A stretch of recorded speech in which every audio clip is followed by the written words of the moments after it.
Rishaad, tell us about how Europe's easing before we get to the economic situation. Yeah, I mean, what we have at the moment is 120 deaths in Europe, and that would concentrate the minds of leaders, and they're being very careful to avoid a new spike in infections. Europe gingerly trying to get back to work. Restrictions are loosening across the continent as the spread of this pathogen slows down. Let's take a look at some examples. A German spy museum in Berlin opened its doors for the first time in weeks. We've got bars in central Rome. They began offering takeaway services, and we've even got unkempt Austrians flocking to barbers. And we've got Italy, Spain, Germany, Portugal, and Greece all relaxing some of their restrictions. Europe sort of settling down to a new normal as it returns to public life.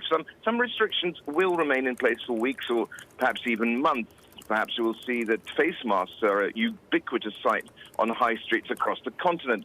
Now, with outbreaks varying by severity and the pace of openings also differing, according to Bloomberg Economies, the economic impact will be uneven. For instance, Germany's GDP, or gross domestic product, is expected to fall by 5.5%, while in Italy, the shock may lead to a 13% contraction as well. And there's a lot of thought out there that these figures are actually fairly conservative, guys. Yeah, and all of this coming against some dreadful economic data, right? PMI is falling to record lows. We just had the Thailand April manufacturing PMI falling to a record low of 36.8.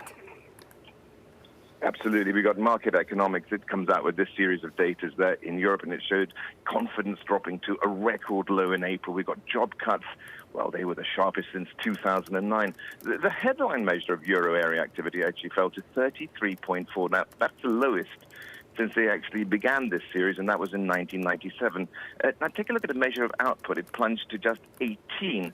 And that's far below the key 50 level, which represents the difference between contraction and of course, growth here as well.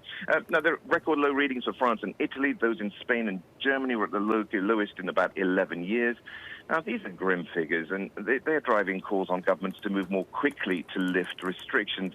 And that's caused huge demand, and huge demand which is in the background perhaps, but never forget the huge damage done to businesses and perhaps most importantly livelihoods as well. Now, these PMIs may have plunged across Europe to unprecedented lows, but there is an argument that this is actually even worse than it looks.